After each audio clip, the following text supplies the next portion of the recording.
السلام عليكم، ايه الاخبار يا جماعه؟ خلصنا اول حلقه، الدنيا طلعت لذيذه كده وحاولت المها على قد ما اقدر.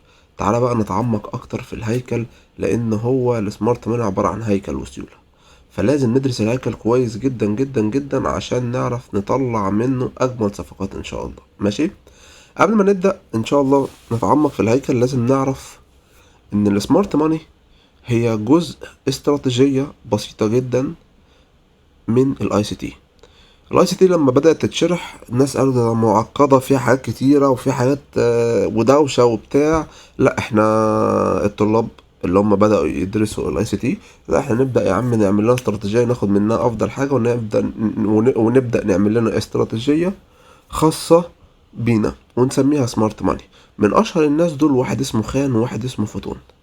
وعايز اقول لك على حاجه، السمارت ماني يمكن 80% من المتداولين الحاليين بيتداولوا بيهم عرب اجانب بيتداولوا بيهم.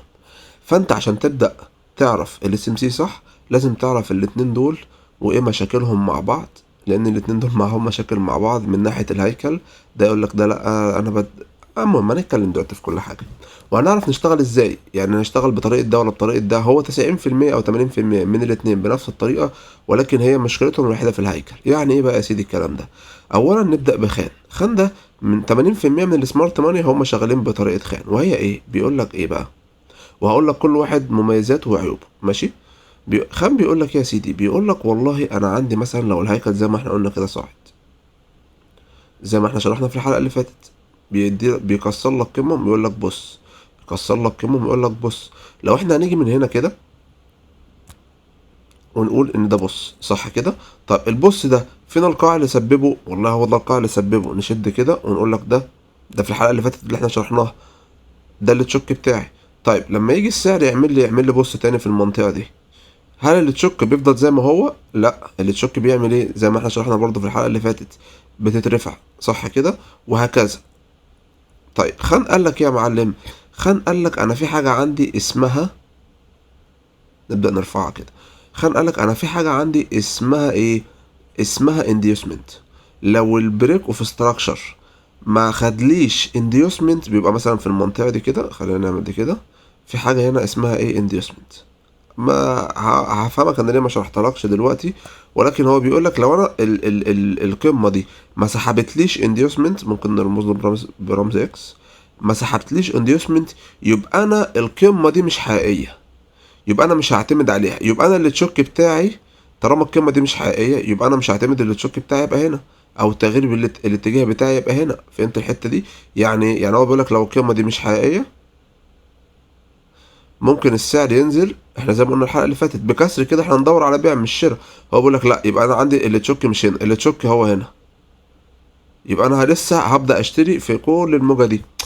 فدي برضو كانت مشكله في خان. طيب بيقول لك ايه بقى؟ برضو بيقول لك حاجه، يبقى انا لما احدد مثلا يبقى عندي 4 أو 5 قمم، منهم 3 حقيقيين. خلينا نجيب دي كده شويه مثلا، وليكن ايه ده، سوري، نرجع دي. اه، يقول لك مثلا لو انا عندي مثلا هنا 4 قمم صح، انا ممكن، وده طبيعي بيحصل جدا لما انا بدات اتعلم خيال، كانت مشكله بتقابلني ان انا يقول لك ايه، يقول لك ان انا دي قمه مش حقيقيه لان هي ما سحبتش انديوسمنت، ودي قمه مش حقيقيه ما سحبتليش انديوسمنت. ماشي، وبرضه ساعات يقول لك ممكن دي قمه مش حقيقيه لان ما سحبتش انديوسمنت، والقمه الحقيقيه هي دي مثلا، وليكن دي. بتحصل كتير في الشرط، ودي من اكبر مشاكله. وبيقول لك ايه بقى؟ عشان احدد، هو طبعا هو عشان احدد اللي تشوك بتاعي بيكون اقل قاع بين القمتين الحقيقيتين. يعني ايه الكلام ده؟ زي ما قلت لك انا عندي عشان احدد قمه حقيقيه، هو قال لك يعني مثلا على الهيكل بتاعي يقول لك ايه؟ يقول لك والله انا عندي دي قمه حقيقيه وعندي دي قمه حقيقيه. ماشي، يبقى انا فين اللي تشوك بتاعي؟ مش هنا. يقول لك انا التشوك بتاعي في المنطقه دي. هو ده بالنسبه للخان. لو عنده قيمتين، لان بتقابلها في صح في الهيكل بتاعه، وعلى حسب الانديوسمنت، لو القمه الحقيقيه فرق بينها 3 قمم مش حقيقيين يبقى ماليش دعوه، يبقى انا مستني السعر يكسر لي الحته دي، يفضل بقى السعر بص موجة الهبوط يفضل يهبط يهبط. انت ما تقدرش تاخد صفقه، اي صفقه بيعيه ليه؟ مستني السعر يكسر الهيكل بتاع ايه خان. دي من اكبر المشاكل اللي كنت بقابلها معاه وانا بتداول بطريقه خان. كده فهمناها. مش شرط بقى نشرح الانديوسمنت، لان برضو نيجي دلوقتي نشرح ايه فوتون. فوتون يقول لك ايه بقى يا سيدي؟ بيقول لك هو 90% من اللي احنا عملناه امبارح. يقول لك انا مثلا عندي اتجاه صاعد وليكن زي ما احنا شايفين، كل قمه بتتكسر بالنسبه لي انا ايه بص، كل قمه بالنسبه لي بتتكسر بص. طيب فين اللي تشوك بتاع البص؟ بقول لك والله اللي تشوك بتاع البص وهو ادنى قاع اللي سبب لي الايه القمه. هل القاع ده اللي سبب سوري يعني مثلا خلينا نبدا من هنا، ده البص صح؟ طيب نزل صحح وبدا يكسر لي القمه دي، يبقى ده القاع اللي كسر لي القمه، يبقى هو ده اللي تشوك بتاعي. ده الهيكل بتاع ايه فوتون. طب هل هو ده القاع؟ لا، يقول لك مش ده اللي سبب القمه دي، ده هو اللي سبب القمه دي. يبقى لحد دلوقتي انا مستني السعر يكسر. طب خلاص السعر عمل لي قمه جديده وبدا يصحح وكسرها، يبقى انا القاع اللي سبب لي سوري لو قلت على دي قمه دي قاع، القاع اللي سبب لي الكسر في القمه هو ده اللي تشوك بتاعي. فهمنا لحد كده؟ ده طريقه ايه؟ دي طريقه خان. طيب ويجي يقول لك دي قمه اهي صح؟ طيب فين اللي تشوك بتاعي؟ وليكن ان السعر واقف هنا، انا فين اللي تشوك بتاعي؟ انا الى الان ما ممكن السعر يعمل لي ايه؟ ممكن السعر يطلع ما يكسرليش وينزل. فانا فين اخر عندي بص هو ده صح كده؟ الى الان ده اللي تشوك بتاعي، الا لما السعر يكسر لي المنطقه دي ويقول لي ان ده بص، يبقى انا عندي اللي تشك فين؟ القاع اللي سبب القمه اللي بكسره السعر يتحول لهابط. انا دلوقتي مش هبدا ادور على صفقات شرائيه، لا بالعكس، انا هعمل ايه؟ انا هبدا ادور على صفقات بيعيه من المناطق دي، مثلا اي منطقه بي او اي في المنطقه دي، وابدا استهدف ايه المناطق القاع الضعيف ده، وابدا استهدف عشان يبدا يعمل لي ايه كم قاعان اقل. في نفس الوقت اللي احنا عمالين كل ما السعر يصحح في هيكل فوتون يصحح ونبدأ نبيع، يصحح ونبدأ نبيع. الناحية التانية كان هيكل خان من ضمن مشاكله ان هو ضاع عليه كل الموجة دي ماشي، ومستني السعر يعمل له تشك في المنطقة دي عشان أبدأ أبيع. فاهم انت؟ وفي نفس الوقت هو ممكن يشتري من المناطق دي. والله انا قعدت فترة اشتغلت بهيكل خان كتيرة جدا، كانت دي المشاكل اللي بتقابلني. هيكل فوتون اي نعم لاحظته ان انا لقيته اقوى من هيكل خان. ليه؟ هيكل فوتون تعرف تبيع وتشتري مع كسر اللي تشك ببساطة، اللي تشك بتاع خان فيه مشكلة. طب بناء على الكلام ده ان احنا ان شاء الله هنبدأ نشرح ايه؟ هنبدأ نشرح هيكل خان باختصار، مش هنبدأ نتعمق في الانديوسمنت وكده ماشي. انا شايفها دي افضل حاجه لان انا درست كتير، انا اخدت كورسات بالهبل خاصه بالسمارت ماني. فعشان ما اضيعش وقتك في هيكل خان والانديوسمنت ونفضل نشرح في الانديوسمنت وازاي بالكسر والكلام ده كله، انا بصراحه لقيت ان انا عملت ارباح من بعد ما بدات ان انا استخدم هيكل فوتون، وضفت عليه بقى سيوله وحاجات كتيره جدا يبقى نشرحها في المستويات اللي بعد كده. ولكن احنا دلوقتي في الوقت اللي احنا فيه ده هنبدا نشرح هيكل فوتون. طيب يبقى احنا فهمنا مين هم مؤسسين السمارت ماني، او يعني من اكبر مؤسسينه، ايه المشاكل اللي كانوا بيقابلوها عشان تبقى برضه فاهم. مش عايزك تاخد الدرس وانت مش فاهم ايه العلاقه بين الاتنين، او في ناس ممكن تسمع اول مره تسمع عن الاتنين. يبقى احنا دلوقتي كنا قايلين ايه؟ لو انا عندي في اتجاه صاعد وبدأ يعمل لي كده، انا عندي قمه وقاع صح؟ بشد القمه، ده في الحلقه اللي فاتت قلناها، وبقول عليها بص او بي او بريك اوف ستراكشر اللي تريحك، وهبدا بناء عليها برضو القاع اللي سبب القمه، او سوري القاع ما بين القاع والقمه لحد دلوقتي هشد ايه عليه واقول هو تشوك. طيب السعر بعد كده ايه؟ راح صاعد كسر لي الايه المنطقه دي وبدا يصحح. طيب يبقى انا عندي فين البص الجديد؟ هو ده البص الجديد بالنسبه لي. والقاع بالنسبه لي هل ده؟ لا. ليه بقى؟ انا هبدا اشوف القاع اللي سبب لي الايه القمه. طيب تعالى بقى نخش في شغل احترافي شويه، ده قلنا في الحلقه اللي فاتت. شغل احترافي شويه وهو ايه بقى يا سيدي؟ لو انا عندي السعر بدا يعمل لي كده وعمل لي قمه، وبعد كده راح نازل، وعايز دلوقتي انا اشوف فين البوس بتاعي وفين التشوك بتاعي، اشد خطين صح؟ طيب انا دلوقتي هشد القاع سوري القمه، وهقول عليها بريك اوف ستراكشر. كل ده هنشرحه بالتفصيل الممل دلوقتي على الشرط. ركز معايا ان شاء الله هطلعك فاهم 100% باذن الله السمارت ماني. كل المشاكل اللي قابلتني في الكورسات هحلها لك ان شاء الله هنا. طيب طب فين بقى اللي تشوك؟ انت قلت لي القاع اللي سبب القمه هو ده اللي تشوك، صح كده؟ هقول لك ولكن لما تلاقي ان الموجه طب بقول لك ايه، خلينا اجيبها لك ايه بطريقه برضو ايه سهله افضل. في الاول كده احنا دلوقتي خلصنا اول موجه اهو خلاص، وعملنا البوس وكسر البوس. بعد كده السعر بدأ يعمل لي ايه؟ يعمل لي كده 1 2 3 4 وبدأ يكسر لي. تعالى بقى واحده واحده نشوف ايه، نحلل من الاول، نشوف فين البوس بتاعي وفين مش بوس بتاعي. اول حاجه ده البوس بتاعي اهو،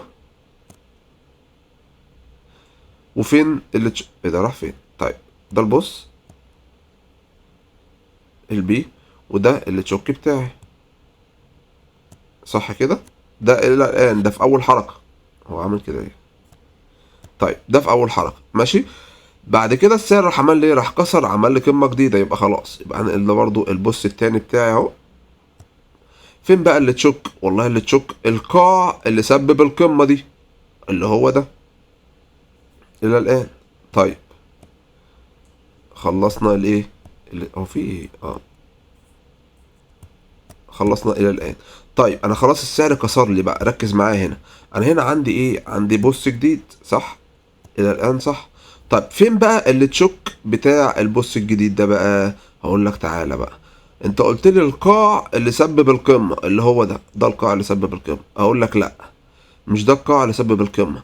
انا عايز ادنى قاع في الموجه نفسها. مش انا دلوقتي عندي دي موجه، من اول القاع للقمه دي موجه صح كده، وبعد كده اداني ايه من القاع دي، كل دي موجه صح كده. طيب الموجه دي خلاص خلصت بالكسر. يبقى انا عندي الموجه الثالثه في بدايه التصحيح. سوري خلينا نعمل دي كده.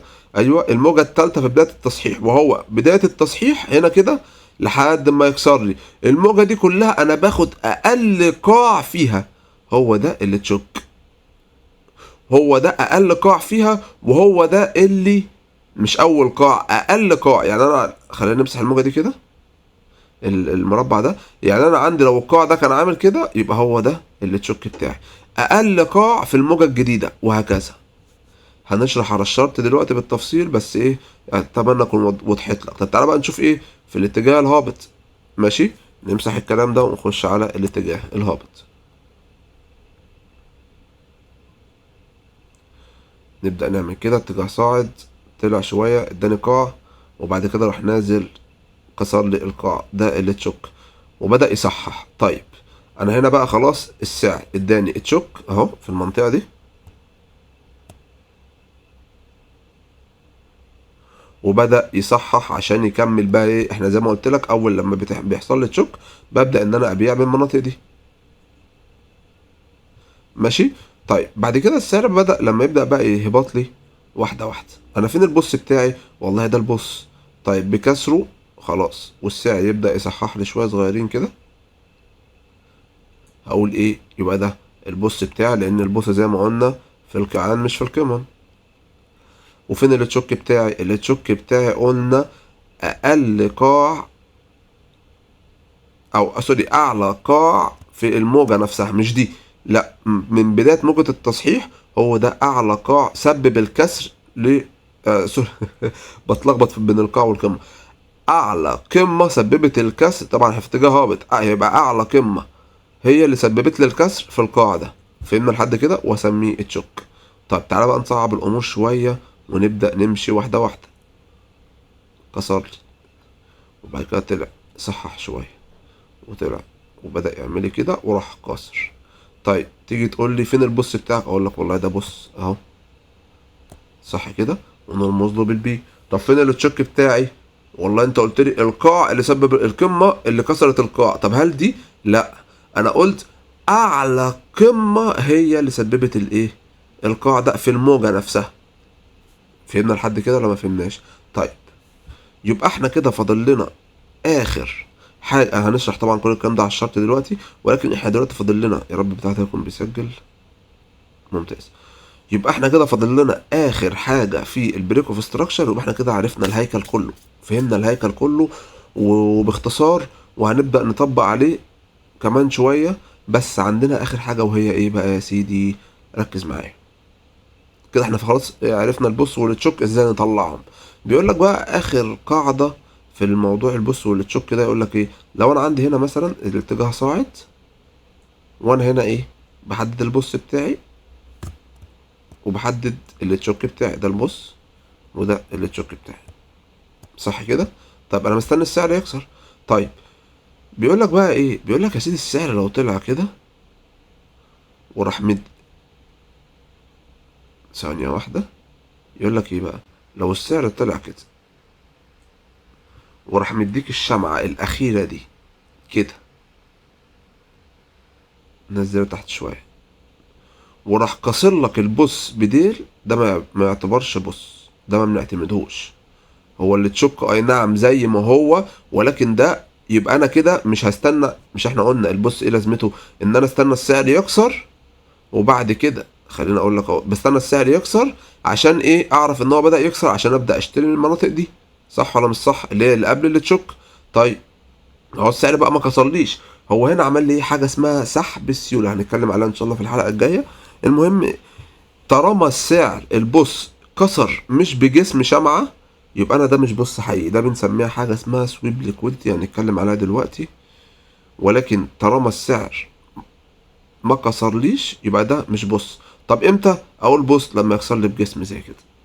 فهمت الحته دي؟ طب ماشي، لما يجي يكسر لي بديل اعمل ايه انا دلوقتي؟ هقول لك تعمل ايه دلوقتي لما يجي يكسر لي مثلا الجسم.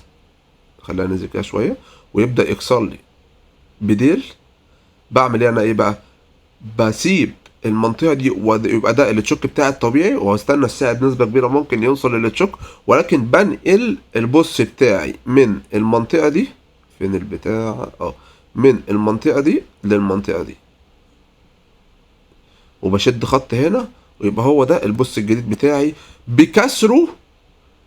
يعني السعر لو سحب لي السيوله ما بعدهاش ده بص خلاص، يعني السعر لما ينزل انا مش هشتري، بس بكسره خلاص يبقى ده البص الجديد بتاعي، وهبدا لما السعر ينزل هشتري. فهمنا الحته دي؟ تعالى بقى ايه نطبقها على الشرط. ولكن اخر حاجه قبل ما ننتقل على الشرط، نفس الكلام اللي تشك. دلوقتي السعر بدا ينزل اهو، بدا ينزل لي هنا كده اهو، واداني ديل شمعة في المنطقه دي، سوري، اداني جسم شمعة في المنطقة دي.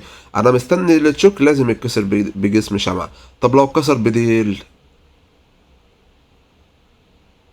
نفس الكلام اللي احنا قلناه على البوس هو نفس الكلام اللي احنا قلناه على اللي هنقوله على التشوك.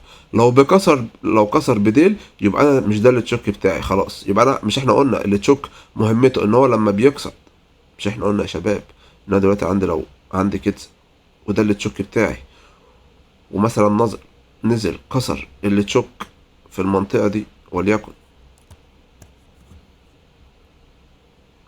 انا مستني بعد الكسر ده السعر يصحح عشان ابيع، صح كده؟ صح. انما بقى لو هو هنا كده كسر لي بديل، انا بقى مستني هنا ابيع؟ لا مش هبيع، انا هنقل التشوك بتاعي من المنطقة دي للمنطقة دي، وهفضل زي ما انا في الاتجاه الصاعد، مستني فوق يتكسر او تحت يتكسر. تعالى بقى نطبق بقى على الشرط كل الكلام اللي احنا قلناه ده بالتفصيل، عشان ايه؟ تثبت في دماغك اللي احنا قلناه ده كله. طيب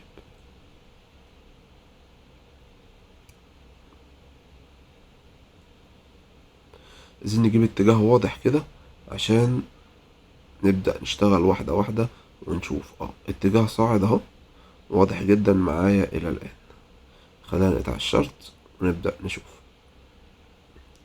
بص يا سيدي، وليكن ان انا دلوقتي عندي ايه؟ ده عندي ده بريك اوف ستراكشر اهو، مش دي اعلى قمة؟ فين القاع اللي سواه اعلى قمة؟ والله هي دي. هشد كده، هو ده اللي تشينج اوف كاركتر. بما ان انا كان عندي، ركز معايا ودي اللي هنتكلم عليها ان شاء الله في الحلقه الجايه. بما ان انا كان عندي البوس قبل كده، صح كده؟ بما ان انا كان عندي بريك اوف ستراكشر قبل كده، يبقى انا الاتجاه بتاع صاعد، بيبدا السعر يصحح، وابدا اشتري منين؟ من المناطق هنا هنتكلم عليها بعدين. طيب ماشي، واستهدف ايه؟ استهدف القمه عشان انا اصلا في اتجاه صاعد. ماشي. طيب نمشي شويه نشوف ايه اللي هيحصل معايا.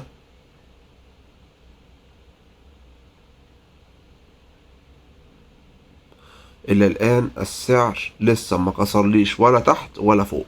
اول لما يكسر لي فوق ابدا اقول ايه خلاص. طب تعال نشوف السعر هنا هل وصل للمنطقه دي. لا نقرب كده شويه، لا والله ده لسه ما وصلش. يبقى انا لسه زي ما انا ايه ماشي مع السعر. يبقى انا لسه ده اللي تشوك بتاعي وده، وانا يعتبر اشتريت من هنا وليكن اتضرب لي ستوب، ولكن انا بستهدف القمه دي ماشي. طيب نمشي شويه. انا كل ده مستني ايه؟ معلش يا شباب لو نسيت اقول لكم على حاجه.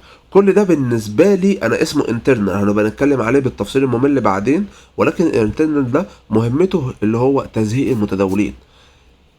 الانترنال ده 80% من السوق بيشتغل في الانترنال، ما بيشتغلش في الاكسترنال. فاهم قصدي؟ الانترنال وهو الهيكل الداخلي للسوق، هنعمل له حلقه مخصوصه ونتكلم عليه بالتفصيل، ولكن مش دلوقتي. خلينا بس الاول نركز مع الاكسترنال او الهيكل الخارجي عشان نبدا ناخد صفقاتنا عليه. طيب انا هنا عمل لي ايه السعر؟ خلاص كسر لي البوس. طيب كسر البوس ده، ركز معايا، نمسح المنطقه دي. انا بكسر البوس ده هستنى السعر يطلع براحته، ولما يصحح لي هبدأ ايه اشوف فين القاع بتاعه والقمة بتاعتي. طيب نمشي شوية نمشي شوية. انا مستنيه يعمل لي ايه دلوقتي؟ مستنيه يعمل لي قمة. خلاص هو تقريبا الى الان عمل لي قمة. نشد كده، يبقى ده البريك اوف ستراكشر بتاعي. طيب انا عايز بقى اشتري، هشتري منين؟ مثلا وليكن انا عندي منطقة هنا، ومثلا وليكن عندي منطقة هنا هشتري منها، انا بالتفصيل ان شاء الله في الحلقات البي او اي. وعندي منطقة تالتة اشتري منها هنا، هشوف السعر هيعمل لي ايه. طيب انا عندي الى الان فين دلوقتي؟ انا الموجة بتاعتي هي خلصت خلاص صح؟ في المنطقة دي كده السعر بدأ يصحح وبعدها كسر. طيب انا فين اللي تشك بتاعي بقى؟ هل المنطقة دي؟ مش هو ده القاع اللي سبب القمة؟ اقول لك ايوه هو ده القاع اللي سبب القمة، ولكن مش ده اقل قاع. انا فين اقل قاع سبب لي القمة؟ هو ده. يبقى هو ده اللي تشوك بتاعي الى الان. طيب نمسحه وننقله هنا. طيب في نسيت اقول لكم على حاجه يا شباب. هو ده اي نعم في السمارت ماني، انما احنا ان شاء الله في المستويات اللي بعد كده هنطور التشوك بتاعنا هيبقى في المناطق دي. ولكن انا بس حبيت بس اديك معلومه. ولكن الى الان في السمارت ماني الطبيعي هو ده القاع اللي انا هبدا اشتغل عليه. بعدين ان شاء الله هنبدا نشتغل على ده زي ما قلت لك. طب تعال نشوف السعر بقى هيبدا يعمل لي ايه كده. نمشي واحده واحده.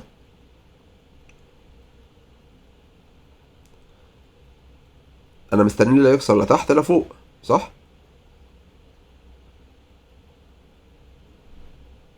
طب ندوس مرة واحدة، نشغل شغل شغل شغل شغل. طيب هتكسر فوق ولا تحت؟ فوق ولا تحت؟ والله خلاص نوقف هنا، وقف خلاص. طيب ركز معايا، انا هنا خلاص بقى ده بص حقيقي صح كده. تعالى نمسح لدول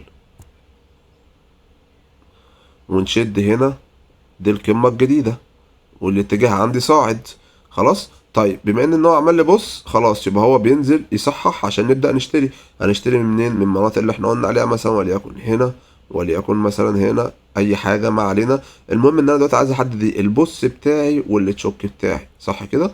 طيب ده البص، فين بقى التشوك بتاعي؟ هل هيفضل نفس التشوك؟ لا، هقول لك كانت فين الموجه. الموجه من اول التصحيح هنا كده الى التصحيح هنا كده. بدور على لو انت مش عارف الموضوع ده او تهت منه، هتجيب البوس اللي قبليه او القمتين وتشوف اقل قاع ما بينهم، هو ده البوس بتاعي. سوري اللي تشوك بتاعي. فين اقل قاع؟ والله ده اقل قاع. خلاص يبقى ده اللي تشوك بتاعي بالنسبه لي خلاص. طيب نشوف ايه اللي هيتكسر معايا، اللي تشوك ولا البوس؟ مع العلم ان انت طول ما انت في اتجاه صاعد صعب السعر يكسر لك اللي تشوك بنسبه كبيره. يعني انت ممكن تعمل ايه؟ ممكن تستنى السعر يهبط مثلا وليكن شويه كده حلوين، وانت عايز تاخد صفقه من العيار الثقيل اللي هي الصفقات القويه، وتعمل ايه؟ وتخش صفقه استوبك فين؟ استوبك تحت ال القاع السترونج ده، وهدفك فين؟ البوس بتاعي ده. لو انت مش فاهم يعني ايه بي او اي، مش فاهم اي حاجه من الحاجات دي ماشي. طبعا يعني بعدين هنفهم الحاجات دي بالتفصيل، ولكن انا الى الان بس عايزك تخش معايا في الموضوع شويه، تفهم شويه ازاي. لو انت مش فاهم البي او اي يعني تفهم شويه. او يا سيدي اقول لك على حاجه، انا هشتري من هنا وابيع مثلا من، طبعا مفيش حد بيعمل الكلام ده، ولكن انا بس عايز اقول لك ان القاع ده هو بيبقى قاع ضعيف، لان انت لو حددته صح تعرف تشتغل عليه. طيب نمشي شويه ونشوف السعر عمل ايه. خلينا بقى نمسح الكلام ده. اوبا خلاص نوقف لحد هنا، نوقف لحد هنا. طيب السعر عمل لي ايه هنا؟ عمل لي بريك اوف ستراكشر جديد. خلينا بقى نعمل ده كوبي وناخد بريك اوف ستراكشر جديد.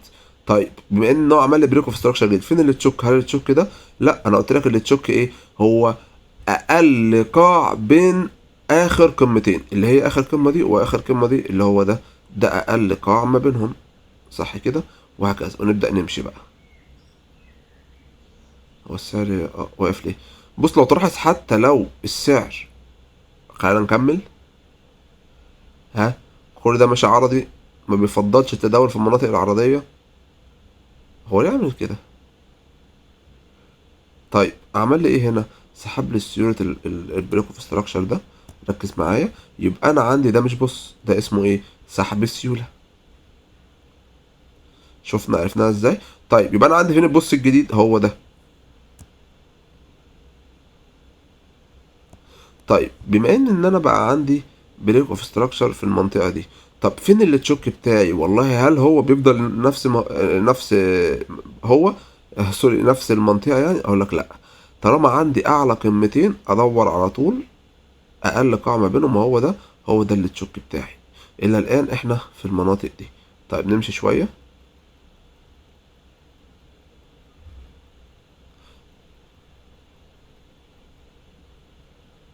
يلا بقى امشي بقى. بس بدأ يعمل لي ايه؟ كسر لي التشوك بتاعي. يبقى خلاص، يبقى انا دلوقتي اتحول اتجاه، بدل ما هو هابط، بدل ما هو صاعد بقى هابط. اي نعم، ساعات بيبقى قليل لما بيحصل، وليها برضو حالات خاصة، ان السعر بعد ما يكسر لك التشوك ساعات بيطلع كمان يكسر لك البوست، ولكن دي قليل بتحصل، وساعات هنتكلم عليها برضو بالتفصيل الممل. ولكن خلينا دلوقتي نبدأ نشتغل، نشوف هنبيع منين. هنبيع بقى، احنا خلاص دلوقتي خلاص بندور على مناطق بيعية. طب بما ان ده اللي تشوك، وده عندي بقى البوست الجديد اهو، اقل قاع اهو. طيب فين بقى اللي تشوك بتاعي؟ هقول لك اللي تشوك بتاعك على طول تحدده بين اقل قاعين، ده اقل قاع وده اقل قاع. فين اللي تشوك بتاعي؟ هو ده اللي تشوك بتاعي، هي المنطقة دي. فهمنا لحد كده؟ طيب نمشي شوية نشوف السعر هيعمل ايه. طيب خلاص، يبقى انا كده بدل ما السعر بدأ كان في اتجاه صاعد، مجرد ما عمل لي تشوك صحيح كده احنا بدأنا ايه؟ الاتجاه الهابط بتاعي. ده هيكل خان، ممكن كان هيكل فوتون، سوري، ده هيكل فوتون، ممكن كان هيكل خان. بما ان البلوك اوف ستراكشر ساعات اللي تشوك، يبقى هنا كده في المناطق دي، لان ما بيبقاش عندي قمم حقيقيه. فانا اختصرت عليك خالص موضوع الانديوسمنت، لان هو معقد شويه. انا بصراحه كنت بشتغل عليه، انا قعدت فتره كبيره جدا اشتغل عليه، ولكن لما بدات اتعمق اكتر في الهيكل وفي السيوله ما بقتش اشتغل عليه. ماشي، طيب نمشي شويه نشوف ايه اللي هيحصل معايا. خلاص، فين اقل قاع بالنسبه لي؟ خلاص مش محتاج بقى ايه نقول، احنا اتكلمنا بما فيه الكفايه. ده اقل قاع بالنسبه لي. فين القاع اللي قبليه؟ هو ده.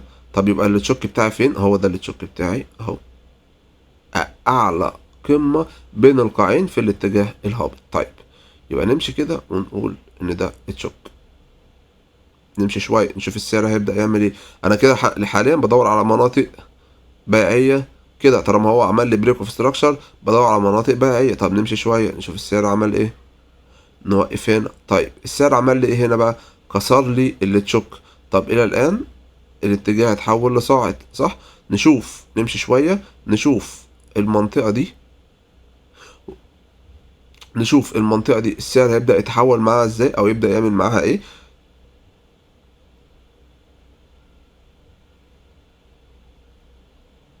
بدأ يمشي عرضي. طيب تعالى بقى نشوف من اول ما عمل لنا تشوك في المنطقه دي، اداني فين؟ اداني ادي بريك اوف ستراكشر اهو في المنطقه دي اهو. وبعد كده اداني، مفيش هنا مناطق واضحه، كلها قريبه من بعض، ولكن ما بيفضلش التداول في المناطق العرضيه اللي زي كده. فاهم قصدي؟ طيب كده احنا طبقنا باختصار، عرفنا ايه هو مزايا البريك اوف ستراكشر او تشينج اوف كاركتر وازاي نحددهم. المهم ان احنا ان شاء الله هنخش على الحلقه الجايه مناطق الاهتمام، وبعد كده نعمل